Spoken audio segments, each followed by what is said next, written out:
জানেন কি, পশ্চিমবঙ্গের প্রাচীনতম শিলালিপিটি উদ্ধার হয়েছিল বাঁকুড়ার শুশুনিয়া পাহাড়ের চূড়ায়।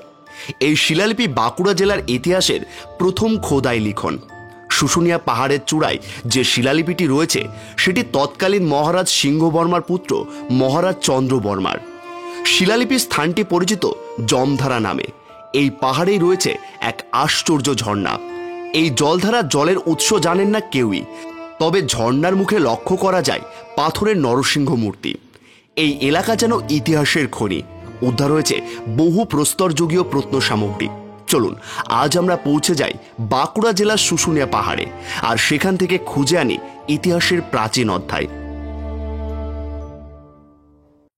ভারতবর্ষের ছোটনাগপুর মালভূমির অনেকাংশ জুড়েই রাঢ় অঞ্চল, আর বাঁকুড়া জেলা ছিল রাঢ় অঞ্চলের পশ্চিম ভাগ। প্রাচীনকালে আর্যরাই দেশকে বলতেন বর্জনীয় দেশ, কারণ বিভিন্ন অনার্য জাতি যেমন কোল, দ্রাবিড় বসবাস করতেন এখানে। ফলে একসময় এদের রীতিনীতি সংস্কৃতি জুড়ে ছিল এই অঞ্চলকে। অনার্যদের রীতিনীতিকে এক প্রকার ঘৃণার চোখে দেখত আর্যরা। অনার্যদের সাহচর্যও ছিল আর্যদের কাছে অসহনীয়। কোনো ব্রাহ্মণ যদি এই অঞ্চলে কিছুদিন থাকতেন, তবে তার সমাজ থেকে তাকে একঘরে বা পতিত করে দিত বলে শোনা যায়। এমনকি তারা এইসব এলাকা থেকে পারতপক্ষে অনেকটাই দূরে থাকতেন। কিন্তু সময়ের নিয়মে এই রাঢ় অঞ্চলেও আর্যদের ভাষা, ধর্ম, আচার আচরণ ক্রমশ প্রসারিত হতে থাকে। প্রসার শুরু করেন জৈন ধর্মগুরুরা। বর্তমান বাঁকুড়া জেলার সীমান্ত ঘেঁষা পরেশনাথ পাহাড়েও ছিল জৈনদের ধর্মকেন্দ্র। সেখান থেকে জৈনরা এই অঞ্চলে আসেন। ধর্মের বাণী প্রচারের সাথে সাথে তারা এই বর্জিত ভূমিকে ধীরে ধীরে আর্যদের বসবাসের উপযুক্ত করে তোলেন। আর্যদের পরে এখানে আসেন বৌদ্ধরা। বহু সম্রাট ও রাজারা আসেন তাদের বিজয় পতাকা ওড়াতে। এই রাঢ় অঞ্চলের অন্তর্ভুক্ত বাঁকুড়া জেলার বিখ্যাত পাহাড় শুশুনিয়া। এই পাহাড়ের চূড়ায় রয়েছে অতি প্রাচীন শিলালিপি। এই শিলালিপি তৎকালীন মহারাজ সিংহবর্মার পুত্র মহারাজ চন্দ্রবর্মার। ঐতিহাসিকদের মতে এই শিলালিপি বর্তমান বাঁকুড়া জেলার ইতিহাসের প্রথম খোদাই লিখন। পশ্চিমবঙ্গের প্রাচীনতম শিলালিপিটি এই পাহাড়েই অবস্থিত। বাঁকুড়া জেলার শুশুনিয়া পাহাড় একটি পরিচিত ঐতিহাসিক, পুরাতাত্ত্বিক ও জীবাশ্ম ক্ষেত্র। এই অঞ্চল থেকে উদ্ধার হয়েছে সিংহ, জিরাফ, হায়না সহ অন্যান্য অনেক জীবজন্তুর জীবাশ্ম। এখানে একটি ঝর্ণার মুখে দেখা যায় প্রাচীন পাথরের এক নরসিংহ মূর্তি। এখান থেকে উদ্ধার হয়েছে বহু প্রস্তরযুগীয় প্রত্ন সামগ্রী। ইতিহাস বলছে আজ থেকে বহুকাল আগে রাজা চন্দ্রবর্মন এখানে একটি দুর্গও নির্মাণ করেছিলেন। এখানকার দর্শনার্থীদের কাছে অন্যতম আকর্ষণ হল শুশুনিয়া পাহাড়ের আর্টেজিও কূপের অবিরত জলধারা। নরসিংহ মূর্তি থেকে অবিরাম জল ঝাঁপিয়ে পড়ছে মাটির বুকে। তবে এই জলধারার সূচনা কোথায়, সে প্রশ্নের খোঁজ বহু ভূতত্ত্ববিদ করলেও সঠিক উত্তর পাওয়া যায়নি। তবে ধারণা করা হয় পাহাড়ের অন্তঃস্থলে কোনো বিশেষ উৎস রয়েছে ঝর্ণার জলের।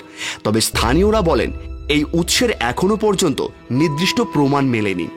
বাঁকুড়া শুশুনিয়া পাহাড়ের মোট দুটি অংশ। এই পাহাড়ের গায়ে দেখা যায় একটি টিনের আচ্ছাদন। আচ্ছাদনটির তলায় রয়েছে রাজা চন্দ্রবর্মার শিলালিপি। শিলালিপির স্থানটি পরিচিত জমধারা নামে। তবে কেন এই স্থানের নাম জমধারা, তা নিয়ে ঐতিহাসিকরা এমনকি স্থানীয় মানুষরাও বিশেষ কিছুই বলতে পারেনি।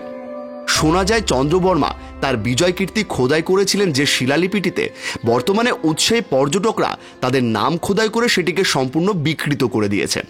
হয়তো অদূর ভবিষ্যতে এই শিলালিপির অক্ষর সম্পূর্ণরূপে ধ্বংস হয়ে যাবে। মহারাজ চন্দ্রবর্মার শিলালিপির ঠিক ওপরে আছে একটি গোল চক্র। এই চক্রটিকে ঘিরে রয়েছে মোট 14টি আগুনের শিখা। খুব সম্ভবত এই ছাপটি মহারাজ চন্দ্রবর্মার শিলামোহরের প্রতীক চিহ্ন। এখন আপনাদের মনে প্রশ্ন জাগতেই পারে, কে এই মহারাজ চন্দ্রবর্মা? শুশুনিয়া শিলালিপির তর্জমা করলে বোঝা যায় এই পুষ্করণা আসলে একটি জায়গার নাম। কিন্তু সেটি কোথায়? দিল্লির মেহরৌলিতে পাওয়া একটি বহু প্রাচীন লোহার স্তম্ভে চন্দ্র নামের এক দিগ্বিজয়ী সম্রাটের কীর্তির কথা লেখা আছে।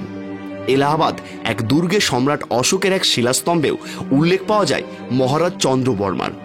হরিসেন লিপিতে লেখা সংস্কৃত ভাষায় ওই অশোকের শিলাস্তম্ভে গুপ্ত সম্রাট সমুদ্রগুপ্তের প্রশস্তি গেয়ে সমুদ্রগুপ্তের সভাকবি হরিসেন লিখেছেন যে সমুদ্রগুপ্ত চন্দ্রবর্মা নামক এক জনৈক আর্যাবর্তীয় রাজাকে যুদ্ধে হারান।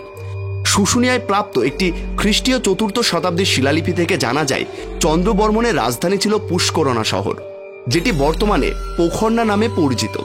চন্দ্রবর্মার সময়কাল কি ছিল সেটা সঠিকভাবে জানা যায়নি, তবে ঐতিহাসিকদের অনুমান খ্রিস্টীয় চতুর্থ শতকের শেষের দিক ছিল তার রাজত্বকাল।